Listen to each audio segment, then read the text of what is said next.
Conversaciones. Ideas de personas sobre cosas.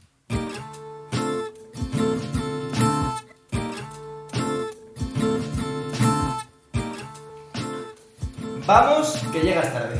Hay que estar a la hora, ¿eh? Que si todos hemos podido estar en los podcasts puntuales, también podías. Bueno, es igual, es sitio al fondo. Siéntate sin hacer mucho escándalo, por favor, que ya has interrumpido bastante. Ya no sé ni por dónde iba.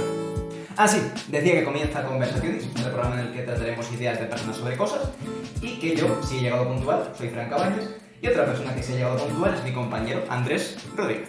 Muy buenas. Por una vez y sin que sirva de precedente. Así que sí, claro.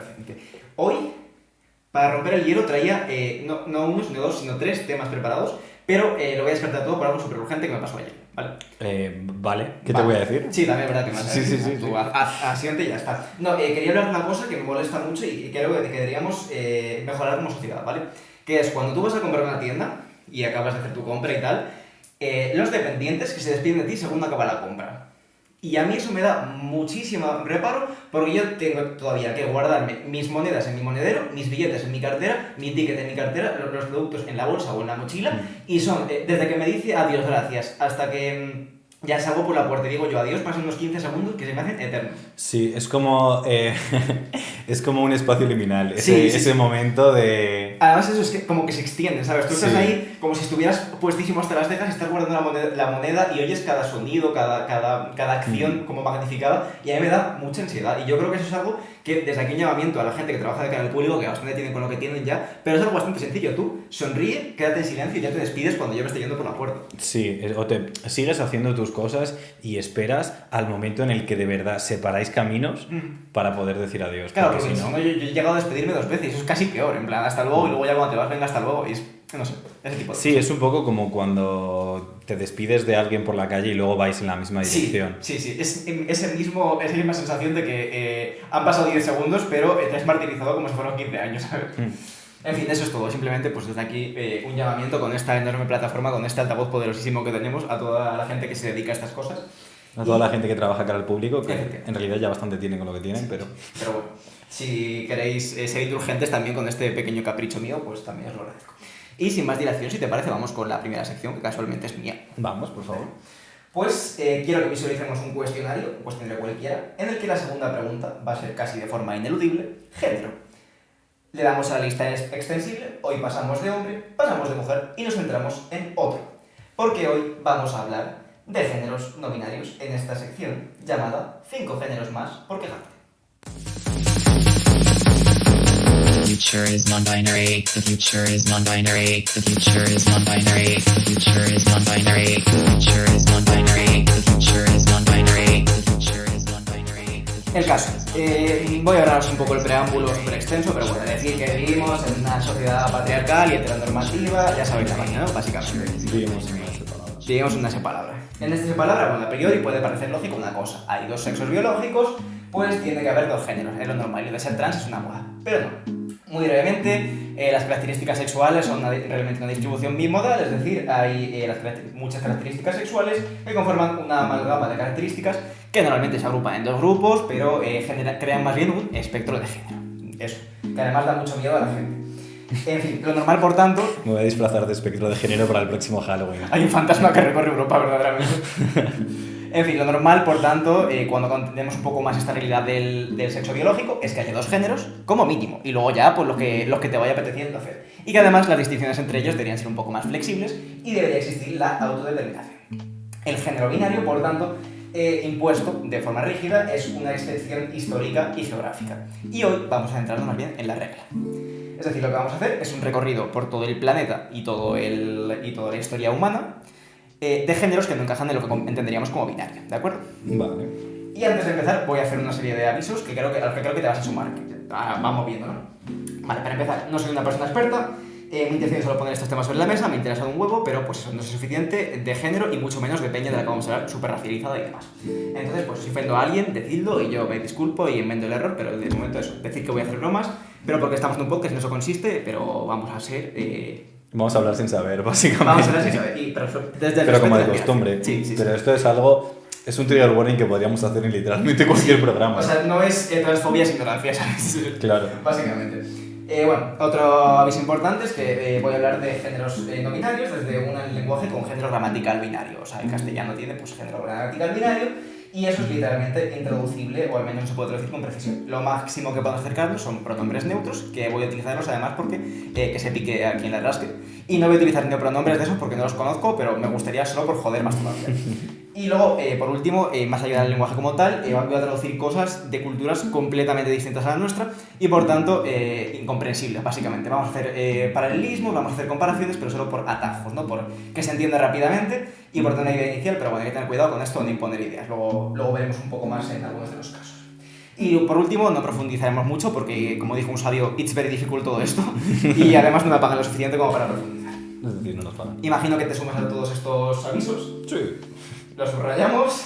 Vale, pues ya hemos firmado un contrato. El caso, vamos, si te parece, con el primer ejemplo. Y para eso nos vamos a ir al Antiguo Egipto, el segundo milenio antes de Cristo. Una tablilla de cerámica de la época, descubierta cerca de la antigua Tebas, ofrece una lista de los géneros de la humanidad. Tie, Hemet y Seket, que respectivamente son hombre, mujer y eunuco, más o menos. Que es la referencia más antigua que he encontrado yo personalmente al no binarismo y además el primer chiste de los tres géneros de los muchos que habrá en esta sección, ¿vale? Porque no va a ser el último ni de lejos. Pero bueno, como decimos, este tercer género se ha dado en traducir como eunuco aproximadamente, aunque es muy probable que sea una simplificación masiva, si no directamente un equívoco. Pero nos falta información como para saberlo. Voy a poner encima de la mesa las cosas que sabemos muy vagamente. Pero sabemos algo del eunuco entonces, del eunuco egipcio. Sabemos un poquito del eunuco egipcio y de sus costumbres.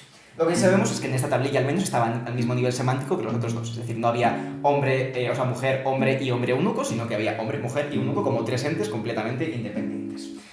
También tenemos el jeroglífico, que es este que tenéis en pantalla, lo he añadido por si alguien habla egipcio antiguo fluido, y es que tengo solo el B1 y lo tengo un poco oxidado desde que acabamos el instituto y hice la selectividad. Pero bueno. Si alguien habla, como digo, egipcio antiguo, verá que este jeroglífico de eunuco, o esta versión del jeroglífico de eunuco, incluye la figura de un hombre sentado, pero ninguna de genitales. Que normalmente los jeroglíficos de hombre y mujer incluyen símbolos para representar los genitales. Y esto es lo que en gran medida, o sea, en gran parte, ha dado a entender que se trataba de un biológicamente hombre, una persona biológicamente masculina, sin genitales, por el motivo que sea. Generalmente los eunucos suelen ser por motivos sociales y por ritos culturales, básicamente. Pero que ha sido post-nacimiento, vaya. Sí, se entiende que no son personas necesariamente intersexuales, que eso es otra movida que en este caso al menos parece no ser muy relevante para la gente del antiguo Egipto. Luego, esta es una traducción más literaria, es decir, coges y dices, vale, es un hombre sentado sin polla, pues igual es un eunuco. Pero otra traducción que se ha ido estimando es que puede ser un hombre cisgay, que en una traducción más literaria es una persona que no tiene hijos, que pues son culturas muy diferentes. En fin, antes de pasar del Antiguo Egipto, también decir que esto tiene muchísima influencia de algo que pasa en el Antiguo Egipto, que es que la mitología y la religión antigua, egipcia, pero cualquier politeísta, hace referencia con frecuencia a seres de ambos sexos, de ninguno o que fluyen entre ambos. Y a menudo esto se da pues, como incluso indicador de pureza o de plenitud. Incluso los dos dioses más antiguos del panteón de Egipto, Nun y Atum, respectivamente, pues son de alguna forma de género no binario, ¿vale? La mitología no binaria da para una sección entera, pero por ahora vamos a continuar con otro tipo de gente no binaria, ¿de acuerdo? Vale. What a treat it is to be non-binary, luxury, bitch.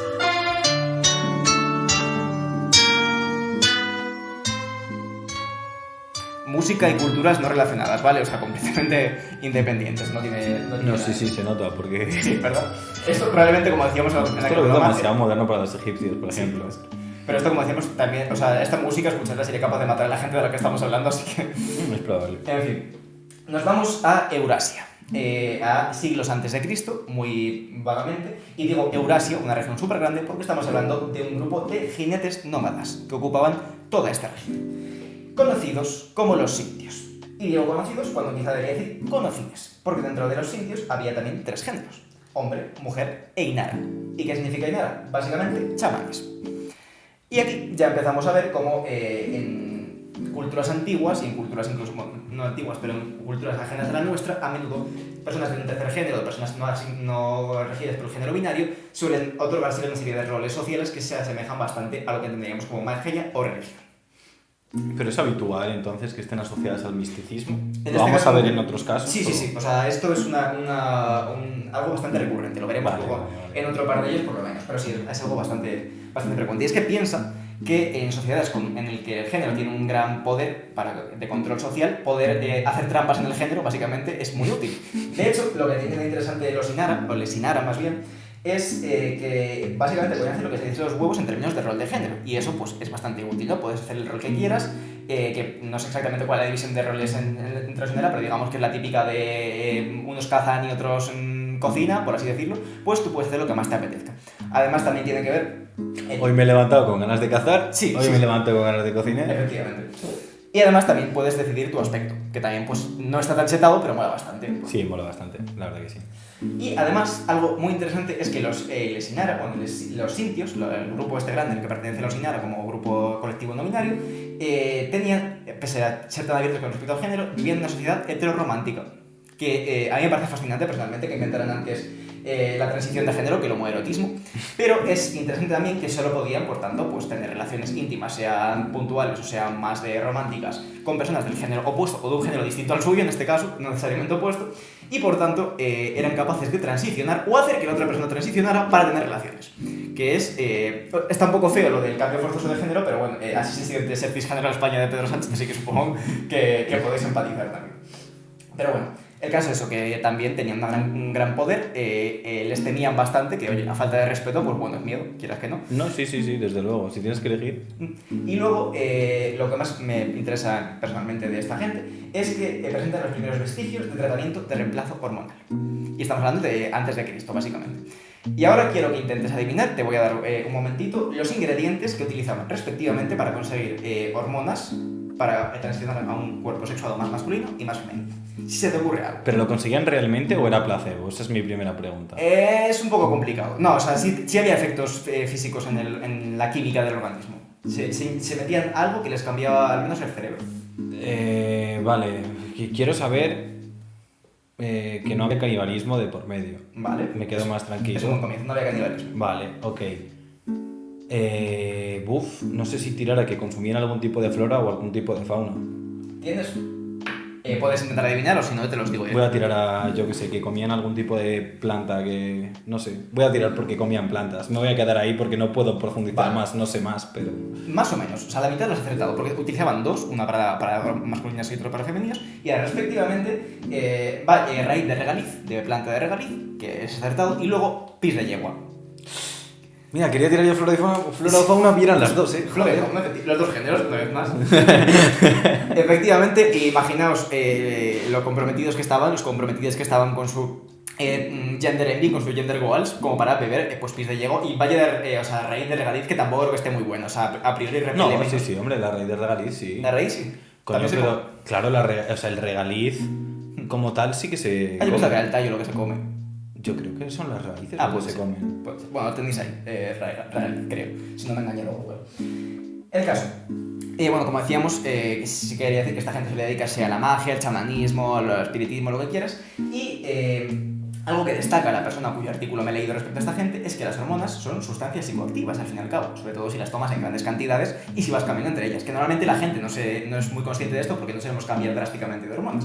Pero la gente que tiene una relación un poco más íntima con su sistema endocrino, pues sí es consciente. Y aquí quería tener un puente entre los jinetes chamánicos basales de antes de Cristo y las xenofeministas de las que nos hablaste en el primer capítulo, porque decían básicamente lo mismo. ¿Que quieres meterte pis de yegua porque te apetece ser más femenina? Pues Claro, en vez de atiborrarte a lechugas, te bebes 1,5 litros de pis de yegua. así que bueno, y como todo está relacionado, pues eso, xenofeminismo, jinetes y tal, pues vamos a dar otro saltito temporal.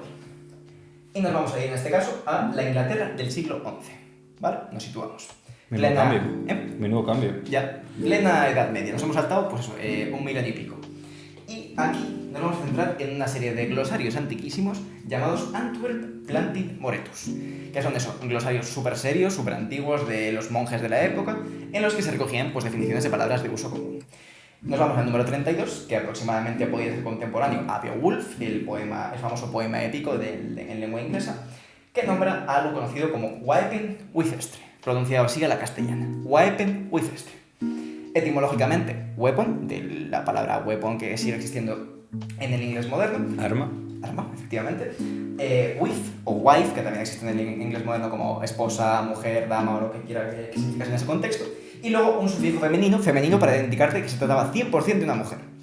Pero se trataba de 100% de una mujer, esa es la cuestión. Porque la traducción más literaria sería mujer con arma, que ya es algo que personalmente me da envidia de género. Básicamente, está bastante guapo. Las Shield Maidens y tal, Sí, por ejemplo. Eso, pero como género. Claro, como eso pero género. como género, eso es. Pero la traducción más práctica que se ha llegado a estimar sería hermafrodita. Que no parece muy viable, pero bueno.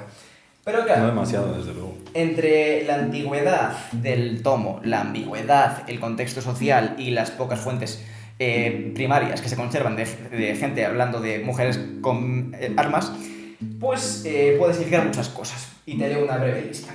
Mujer con pene, mujer armada, mujer que se comporta como hombre, hombre que se comporta como mujer, intersexual, persona desviada, homosexual, transgénero.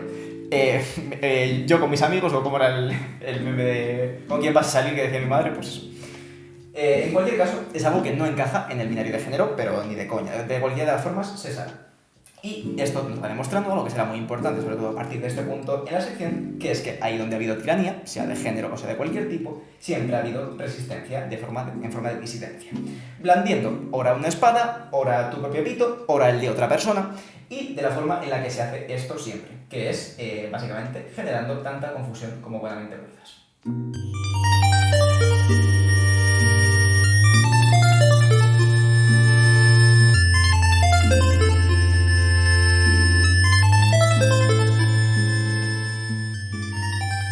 Lo de la música también es para generar confusión, ¿no? Sí, efectivamente. No, es música guaparta simplemente, música relacionada con la temática. Bueno, y aquí quiero hacer un pequeño, sutil cambio de tono porque vamos a hablar de gente que sigue existiendo hoy en día y que además ha sufrido y sufre una gran opresión. Entonces, vamos a tomárnoslo un poquito más en serio, va a haber menos humor y si lo hay, vamos a intentar que sea un poco mejor dirigido. Al menos yo. Tú tienes excusa porque no te lo estás preparando, pero vamos a Si intentar. faltamos es sin querer, ¿vale? Sí. Además, eso, más culpa tendría yo porque los chistes que traigo los traigo un poco preparados. O sea que... Pero bueno, el caso es que vamos a irnos con 3 grupos de gente que hoy en día sigue existiendo y dando la cara por su capacidad y su derecho a disentir. Nos vamos a hablar de la gente Mahu. Gente Mahu, M-A-H-U, por si no se entendiera, es una aglomeración de identidades que engloba la región del Pacífico, que es como inmensa, ¿vale? Es puto gigantesca, es la región más grande del planeta. Engloba esta región y cualquier persona o cualquier grupo de personas que desafíe la norma del género binario. O sea que es un término paraguas inmenso, básicamente. Y decir que, bueno, que vamos a simplificar mucho porque lo que se ha hecho es intentar aglomerar estas identidades para hacer fuerza, pero bueno, hay muchísima variedad entre ellas. El caso, para quien no lo supiera, y yo no lo sabía hasta hace un par de semanas, es que las islas del Océano Pacífico eran, y hasta cierto punto siguen siendo hoy, un enorme crisol de culturas complejas y diversas. Y en gran parte de esta diversidad se incluía una relación con el género bastante más interesante de la que tenemos nosotros hoy en día. Hasta que llegaron los colonizadores, seguramente una anomalía histórica que no vuelve a repetir, sino que queda de sección otras 2 veces. A mí algo que me gusta mucho es que en este caso en concreto el comportamiento de estos pueblos colonizados era tan diverso y tan libre y sus colonizadores tan puritanos que pasó algo que a mí me parece muy gracioso, que es que un misionero inglés de esta gente que estaba colonizando llamó a la región de la Polinesia la sucia Sodoma de los mares del sur. Que yo sé que he dicho que no iba a hacer chistes, pero con todo el respeto, vaya pedazo de nombre para reapropiarse para un grupo de punk, para una organización política o para lo que quieras. Sí, pero era un poco como que sencillamente conocían toda esta región como la región de los guarros. Y ya está. Sí. Ahora, se reflejó así en un punto. Esta persona llegó, vio lo que estaba pasando y dijo, vaya panda. Y, Joder. Sí que tenían que ser puritanos, ¿eh? Sí, pues hombre, los ingleses del siglo XIX, pues te puedes imaginar. En fin, aquí lo que nos interesa es que dentro de... pues son muchísimas islas y como tienen las islas la tendencia a estar no totalmente aisladas entre ellas, pero sí un poco a su bola. Entonces, una enorme diversidad de Tienen tantos géneros como islas. No, pero casi. No, pero es verdad que había un huevo de culturas en cada isla. O sea, había muchas islas con su propia cultura y muchas de ellas había un tercer género, así que más o menos sí. Pero bueno, también es verdad que precisamente en este punto es interesante decir que se acusa un intento de imponer a la gente Mahu una visión occidentalista, que es precisamente lo que estamos haciendo nosotros, simplemente por hablar del tema es absolutamente inevitable o muy difícil de evitar. usando etiquetas válidas como las que hemos utilizado nosotros, como tercer género, trans o no binario y tal. Pero básicamente es muy delicada la línea entre diálogo cultural y sano y totalmente normal e imposición cultural, que en este caso es lo que estamos haciendo la gente blanca por todas estas cosas que ya hemos mencionado. Pero bueno, tampoco voy a ahondar mucho más, en parte porque no quiero quedar en ridículo, en parte porque no quiero hacerme unos 15 la lengua con los nombres que tiene esta gente y en parte porque no quiero seguir molestándoles, así que voy a molestar y vamos a molestar a otro grupo diferente, que son los dos espíritus norteamericanos. Este es probablemente el más conocido de entre los grupos de gente disidente en términos de género, que es también un poco el mismo caso que el anterior. Un término acuñado en los años 90 por nativos de América del Norte para incluir a todas las personas de esa zona que además tuviesen una relación disidente con el género binario, básicamente. Insisto, equiparaciones útiles, pero son para entender y nada más. Pero bueno, aquí sí que voy a poner dos o tres ejemplos de cómo funcionaría esto en las sociedades. Por favor. Aquí podemos hablar de los Ihamana. De nuevo, pronunciación lo mismo. Espero hacerlo aproximado, pero no prometo nada. Ihamana era a grandes rasgos una mezcla entre masculino y femenino, que era pues una expresión individual surgida de una mezcla autónoma de elementos de ambos géneros. Unos andróginos, personas andróginas, para que nos entendamos. Sí. Una comparación que creo que sería válida entre mi limitado conocimiento, porque sí, esta gente tenía un binario de género, normalmente la mayoría de la gente era hombre o mujer, también en función de su sexo asignado al nacer, de su sexo biológico, pero había gente que decidía ir por una tercera vía. Y además es muy interesante que esto era un proceso autónomo, un proceso decidido por la propia persona.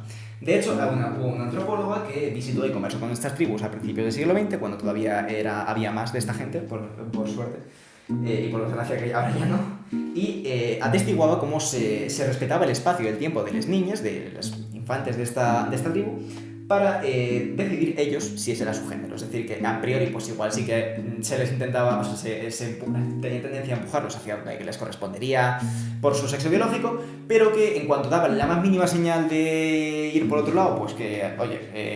tu bola, sí. Tú a tu bola, efectivamente. Y también, muy interesante, otro dato que me fascina, es que enterraban el cuerpo en función de su sexo biológico, lo cual en nuestra cultura nos parecería tremendamente transfobo, por otra parte. Pero no es nuestra cultura y esta gente, mientras que respetaba por completo el género de la persona en la preparación del cuerpo, con las ropas adecuadas, las pinturas o los complementos adecuados, enterraban en función del sexo biológico, quizá marcando una relación más cerrada entre la biología y la naturaleza, pero bueno, aquí ya nos perdemos por completo y vamos a pasar a lo siguiente. Había otra tribu que, por ejemplo, tenía 4 géneros, ya no 3. Inini, hombres masculinos, Okwe, mujeres femeninas, y luego Agokwe, hombres femeninos, y Agowin, mujeres masculinas. Que es básicamente multiplicar por 2 los géneros y dar a la gente un poco más de autonomía. Pues eso, que si tú hoy te apetece... básicamente te dejaban elegir si eras masculino o femenino. Tú eras pues, un hombre o una mujer, pero podías ser masculino o femenino y digamos que creaba un género completamente aparte. Pues mira, ni tan mal. Suena un paso adelante. Sí, y suena bastante lógico en realidad. Sí. Bastante lógico. Y el último ejemplo, que mira, es que me lo he apuntado, pero no voy ni a intentar pronunciarlo porque voy a quedar en ridículo y voy a ser una experiencia muy desagradable para todos. Había otra tribu de gente de Norteamérica. Inténtalo. ¿Eh? Inténtalo. No queremos que pase eso. Pero bueno, sería un grupo de gente que estaba en constante estado de cambio, que pues, se cree o se ha estudiado que engloba a personas, ahora sí, biológicamente intersexuales, es decir, gente que no nace ni exactamente con el sexo biológico de un tipo o de otro. Que estos, claro, además entiendo que escaparían necesariamente de esta última clasificación, por llamarlo de alguna manera, que hemos visto, ¿no? A ver, lo de la peña intersexual siempre es una movida que flipas, porque claro... Bueno, eso está... A ver, partiendo de esa base, pero... Sí. Pero pues no sé qué pasaría en esos casos. Seguramente es pasar un poco lo parecido a nuestra sociedad que intentaran asignarle uno u otro por lo que más se le pareciera, básicamente. Sí, pero supongo, bueno, tienes razón. Si de todo lo que estamos hablando es una movida, de peña intersexual ya es que es un berenjenal, creo que no vamos a meternos. Pero probablemente sería algo así. Bueno, me ha surgido la duda, pero ahí se va a quedar por eso, porque no sabemos resolverla. Con lo Si alguien es experto en género y tal, pues que nos lo diga. Que nos eduque. En fin, hasta que llegaron de nuevo los colonizadores y pusieron el binarismo de género, que ya es raro que haya pasado 2 veces en la misma sección. Pero bueno, utilizaron también estos géneros más flexibles como una prueba de su inferioridad moral y muchas justificaciones de su maltrato, y también señalar que impusieron idiomas europeos, concretamente el inglés y el francés, que hicieron que se perdiera su cosmovisión, su forma de entender el mundo, porque el lenguaje y la forma de entender la vida pues está bastante ligado. Y decir que la lucha anticolonial pasa necesariamente por la reivindicación de estas identidades disidentes. El género binario es una excepción, pero además una impuesta de forma violenta en todo el mundo. Y hablando de, vamos al último ejemplo de esta sección, o al menos de culturas ajenas, que son en el subcontinente indio las hijras o hijras, que no se encuadran exactamente los roles ni de hombre ni de mujer, consideradas hombres afeminados y homosexuales de forma peyorativa, que ya os veo a los maricones diciendo Jazz Queen, dilo, pero no, esto era un poco peyorativo. El caso es que esta gente ha estado históricamente presente en toda la historia del subcontinente indio, hasta que, repetid conmigo el estribillo, llegaron los colonizadores. En 1871, las instituciones coloniales inglesas las incluyeron en el grupo de tribus criminales. De nuevo, reapropiación casi obligatoria porque es un nombre guapardísimo para lo que quieras hacer para tus movidas, básicamente. Hoy en día, en 2014 al menos, el Tribunal Supremo Indio reconoce este género, pero siguen luchando. Muy brevemente, pues son gente que a pesar de nacer normalmente con el sexo masculino, tienen una expresión de género femenina, con pelo largo, lenguaje femenino y ropa femenina, y están ligadas, como anticipábamos al principio, a ceremonias religiosas y sociales, como bodas y nacimientos y tal, donde cantaban y bailaban para la comunidad.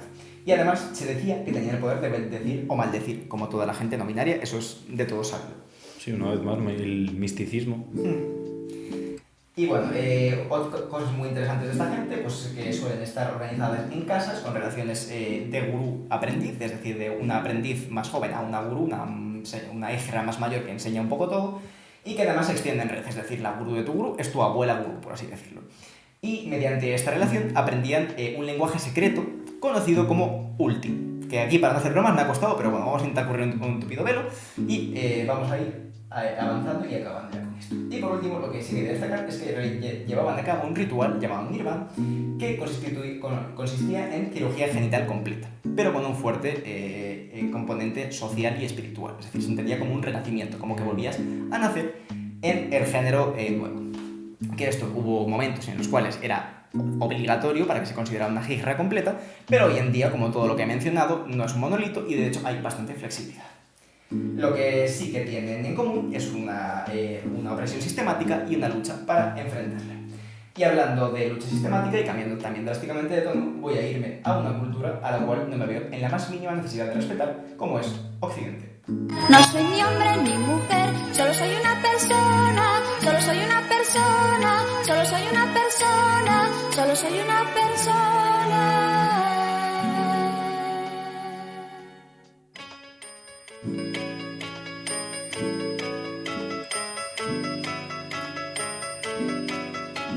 Introducimos con lo más occidental, Mecano, que es probablemente lo más blanco que hay, y que, bueno, no sé, yo no estoy muy familiarizado con Mecano, pero Ana Torroja sí con un no binario, ¿tú lo sabes? O...